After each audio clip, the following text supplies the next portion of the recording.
All right, I'm going to have some lunch with my son. It's a little bit of early lunch, but I try to take advantage of this as much as I possibly can because time is so fleeting.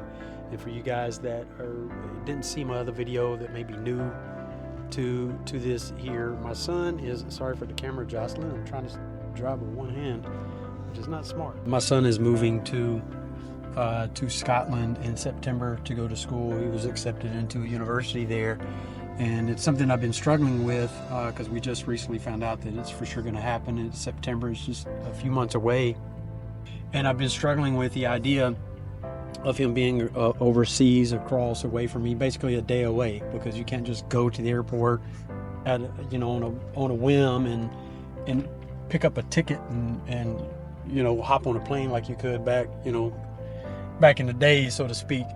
So it's been a struggle. Part of that too is, I could easily move over there with him for that time, but then it's not fair to our daughter and not fair to my wife for me to do that too. So it's been a struggle, but nonetheless, I say all that just in the event that you didn't see that other video.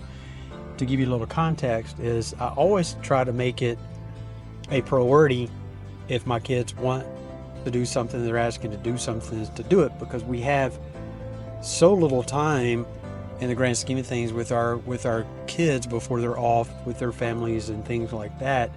So I try to take advantage of that and not let things get in the way of that. Now, obviously, life, there's responsibilities and things like that happen and that you have to take care of that are responsibilities. But if I have moments and it can work out, I really try not to say no to these opportunities, just to spend that little bit of extra time with them. So I'm rolling over. I had just gotten back home from shadowing a guy on appointment. So part of what I do too is I teach, I'm a sales trainer, a field trainer with a company. I have a media company. I've got several ventures, but I'm a sales trainer, a field trainer with a company. I was shadowing a guy, just helping fine tune some things. I had just gotten home from that, was about to make me some food and thinking about what I was going to be making for dinner tonight for the fam, and he texted, and there was even no question that I had actually had a cast iron skillet on.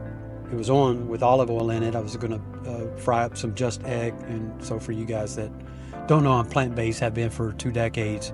Just egg is a plant-based kind of egg that fries up like a real egg. But I was going to do that with like a tortilla and just maybe some salsa. And I turned it off. It's like, yeah, I'm coming. And then I went back to check with the family to see if they wanted me to grab them anything or if anybody wanted to go. My daughter just got home. She was going to rest, and my wife was working. So in any case, that's what I'm doing. I'm headed over there now, probably document a little bit of that.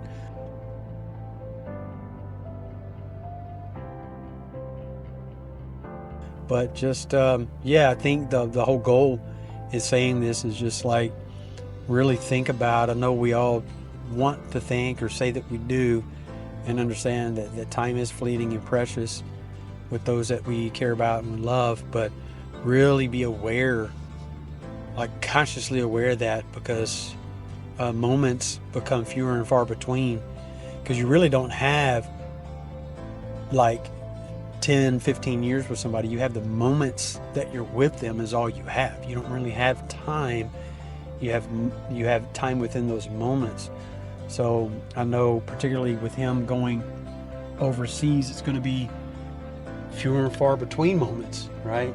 And so it's just important to make sure that I'm capturing as many of these as I possibly can with him, because that's where the magic and fun stuff kind of happens. These conversations we have, over like a quick lunch, where it's not kind of thought about, things will just come out that are really good conversations. He's 22, great kid.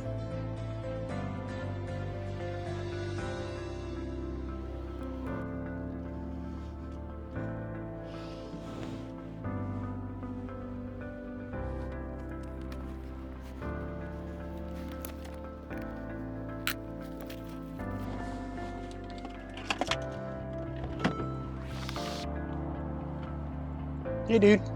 How's it going? Good, how are you? Super windy. I know. The storms are supposed to gear like 4:30. Oh, Yeah. it's not even an hour. Close.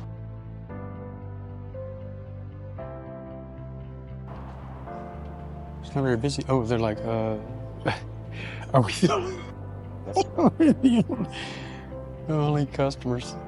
No. 2 of us. Yes.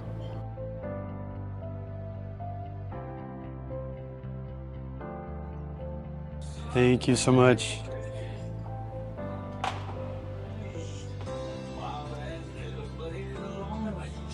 I'm just going to get a little bit of B-roll. What do you like to drink? Water with lime? Water with lime? Yeah, Unsweet please. iced tea. Unsweet? Okay. Thank you. You will.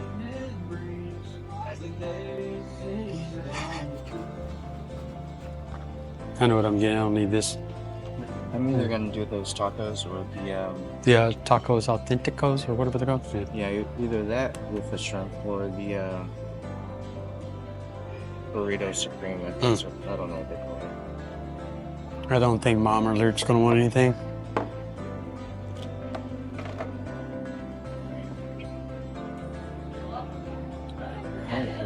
What is it called?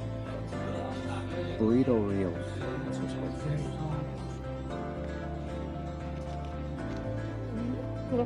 Can I get the burrito California? Burrito California? And then, can I have shrimp in it? Shrimp?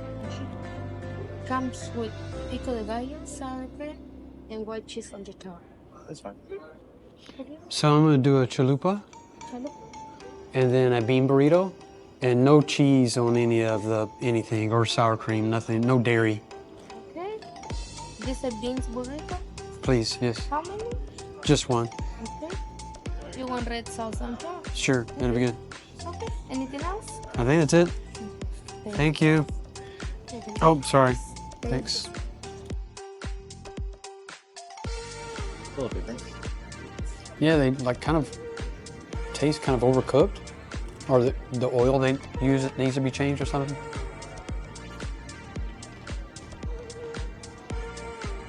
I think they're thicker. Yeah, they are, but they're a little darker than.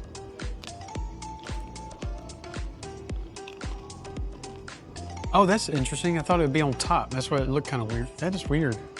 Because pico is usually cold, you know? Yeah, dude, I think it's the oil because even this is dark. They need to change their oil out.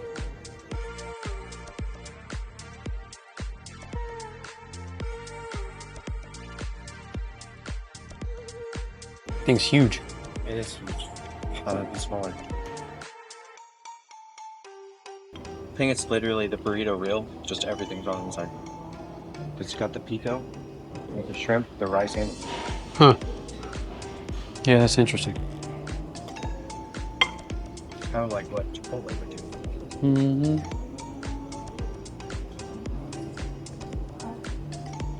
I think next time though, I'd get the red sauce one.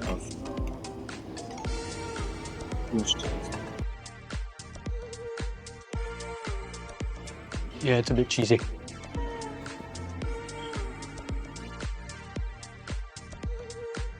Actually, no. Oh, Isn't that funny? you wanna walk to? Sure. Let's see. Oh, it's on the other side.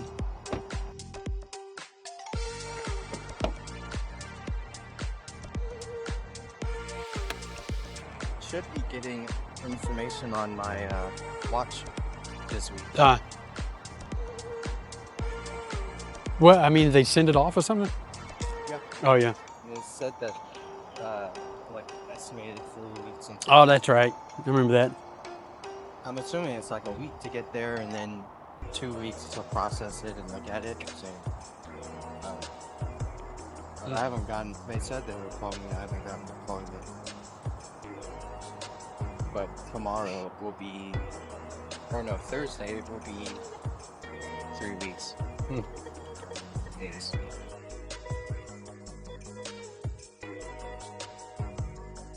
I for real thought that was somebody standing there. It caught me off guard. I don't quite understand the tent, but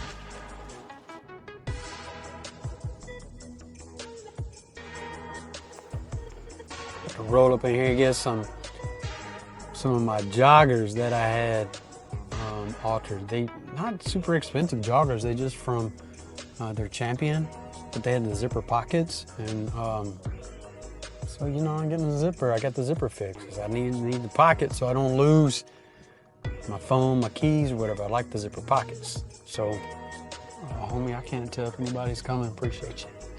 So here we go. Operations. This is a little hole in the wall. They do the best work. I used to, part of one of my businesses, I used to sell purses, high-end designer handbags that would need repair. And they do shoe repair and the handbag repairs, man, and they did such a phenomenal job. So these are my people. We go way back. So get the shoes done here, little shoe repair alterations right there. They try to act like they two separate businesses. They don't know each other. Look, I know they owned by the same people. See, I'm gonna show these to you. They ain't much, man, but they I got a lot of pair of joggers. These are my favorites, man. I'll show them to you. Let me turn this around. So they're simple. I'll show you here. So see, they're little Champion joggers, but you see why I like them? They got the little zip on the little zippy zip on the side. So I don't even remember which pocket it was. They did such a good job. See, I'm trying to tell you. They're my jam. So that's it. I'll be wearing those tomorrow. So I had to pop back on because I want to show you how kind of sketchy this is over here. What's funny is this area that I'm in here, just outside of Nashville, socioeconomically, it's a pretty, you know, mid to higher end. Particularly some of the areas you go to, it's much higher end, but it's a good area. This is just one little pocket over here. We're gonna show you. It's kind of sketchy, man. Like, it's just, you know, kind of sketch. It ain't like a war zone, but this old janky, funky looking building. I don't know what they got going over there. They been tearing up the concrete and stuff for years. But this, oh, see how it looks? It's funky. Just a little sketchy. But sometimes that's where the best places are, right? Is the little hole in the wall joints, or those places that most people don't want to drive to or whatever. That is sometimes where you find the best food, the best craftsmen, you know, the best deals on stuff, because, you know, they just trying to get low rent so they can maximize their profits. Just because they're in a janky little spot don't mean they don't do good work. They're just smart business people. So in any case, that's it.